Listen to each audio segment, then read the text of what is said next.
député de Québec. Merci, Monsieur le Président. J'ai demandé au ministre du Tourisme de corriger ses erreurs et d'arrêter de se vanter d'avoir imposé des restrictions budgétaires de 20 à la Commission canadienne du tourisme. 20 c'est donc un cinquième, finalement, de son budget, un cinquième. En cette semaine du tourisme au Canada, il est temps que le ministre prenne ses responsabilités et que le gouvernement investisse dans notre industrie touristique qui crée de nombreux emplois, de bons emplois au pays, dans toutes les régions, en plus de favoriser l'essor de nos PME, le principal moteur économique du pays. Monsieur le Président, nous devons maintenir l'industrie compétitive et prendre acte du rapport Roson, par exemple.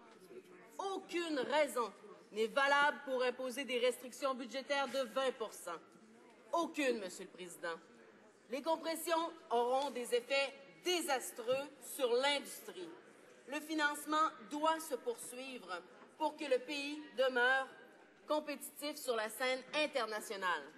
La concurrence est forte et le gouvernement doit absolument investir plutôt que de sabrer. Il faut absolument pallier au sous-financement de cette industrie qui souffre beaucoup en ce moment en raison du désintérêt des conservateurs à leur endroit. En 2013, le nombre de touristes qui ont visité le Canada a augmenté de 2,9 un nombre nettement insuffisant si on considère qu'ailleurs dans le monde, la croissance de touristes internationaux a augmenté de 5 C'est quand même incroyable. De plus de 2002 à 2012, le nombre d'arrivées internationales de touristes a chuté au Canada, faisant passer le pays du 7e au 16e rang des 20 principaux pays. En 2013, il y a encore chuté, se retrouvant au 17e rang. Et si on n'agit pas maintenant, la descente sera encore plus vertigineuse que jamais. Et on n'arrivera pas à récupérer le retard que l'on prend en ce moment, que l'on prend depuis plusieurs années déjà.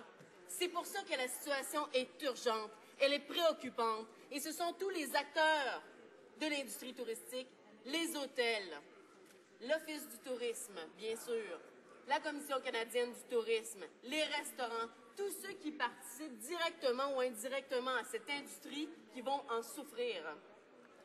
Pour revenir parmi les 10 pays recevant le plus grand nombre de touristes internationaux, nous devons maintenir les investissements. J'ai ici un tableau de la Commission canadienne du tourisme qui appuie notre propos. Si nous avions maintenu, voire bonifié nos investissements en tourisme, c'est une augmentation plus importante que la croissance mondiale que nous aurions observée, puisque notre part de marché était de 25 en 1996, elle est descendue à 12,5 en 2011. Le Canada perdra encore le quart de sa part du marché des voyages long courriers internationaux d'ici 2015. C'est une perte de 1,2 million de voyageurs potentiels et de 834 millions en nouvelles recettes d'exportation. Alors, il faut tout faire, Monsieur le Président, pour non seulement maintenir les investissements, mais aussi bonifier cette industrie qui en a grand besoin. Merci. The Honourable Parliamentary Secretary to the Minister of Foreign Affairs. Thank you, Mr. Speaker. I am happy to respond to the comments made earlier by the Honourable Member regarding tourism marketing. Mr. Speaker, tourism is an important sector for all regions across Canada. The Government of Canada supports the competitiveness of our national tourism sector and works closely with industries to ensure that Canada remains a top tourist destination. This is exactly what we committed in last year's speech from the throne. Mr. Speaker, there is plenty of good news on this front. I am pleased to note that the industry continues to grow. In 2013, tourism revenues in Canada increased by 3% to over $84 billion, Mr. Speaker, and the tourism sector provided more than 618,000 jobs. To sustain the growth and positive momentum of our tourism sector, the Government of Canada launched the Federal Tourism Strategy in 2011. The strategy positions Canada's tourism sector to take advantage of international growth opportunities. So far, it has yielded tangible results to reduce barriers which were hampering the performance of this sector.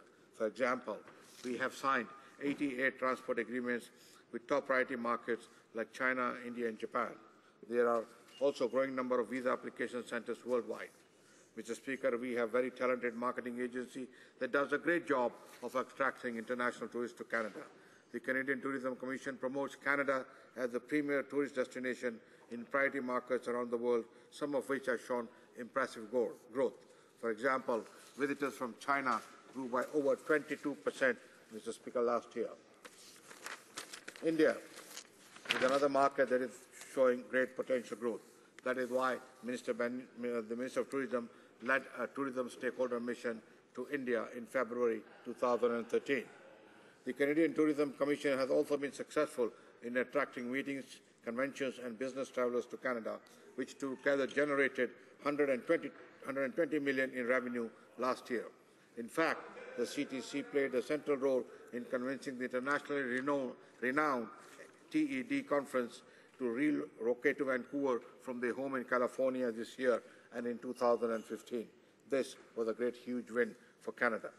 Furthermore, the Canadian Tourism Commission's business model allows it to adapt quickly to changing market conditions and to leverage new opportunities as they arise. In fact, the CTC leveraged 80 cents in contribution from the industry partners for every dollar of appropriations in 2013, allowing for a greater marketing and advertising reach for Canadian tourism. Last year, the Canadian Tourism Commission partners contributed $47.7 million to its marketing activities and events. Mr. Speaker, tourism in Canada is growing, and at the same time, our industry is facing increased competition worldwide.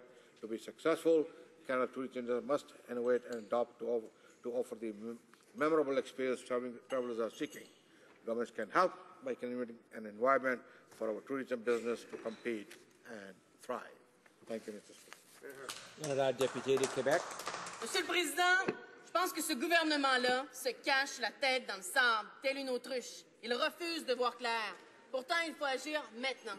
Il faut agir maintenant. Et c'est certain que ce gouvernement-là, qui n'a rien fait, qui n'a absolument rien fait, avec sa réforme de l'assurance-emploi, il a particulièrement touché l'industrie touristique encore plus gravement. Il a aussi refusé d'améliorer l'état des infrastructures de Parc Canada, qui n'arrêtent pas de, justement, avoir besoin d'investissements pour remettre ça au goût du jour, pour faciliter l'accès à Parc Canada. Il pourrait aussi faciliter les visas mexicains, par exemple. On sait que c'est quelque chose que l'industrie demande. Le programme des travailleurs étrangers temporaires, il a fait un cafouillis là-dedans. Et bien sûr, ça l'affecte les gens de l'industrie touristique chez moi et probablement dans la circonscription de plusieurs députés ici présents. Monsieur le Président, si ce gouvernement-là n'agit pas pour défendre l'industrie, on va avoir mal tantôt. Le Festival international de musique militaire qui a été coupé dans ma circonscription rapportait environ 12 millions de dollars pour un coût de 3 millions. Et c'est ainsi de suite pour tous les autres événements. Vraiment, on se prive d'argent supplémentaire. C'est honteux, c'est scandaleux, c'est se mettre la tête dans le sable.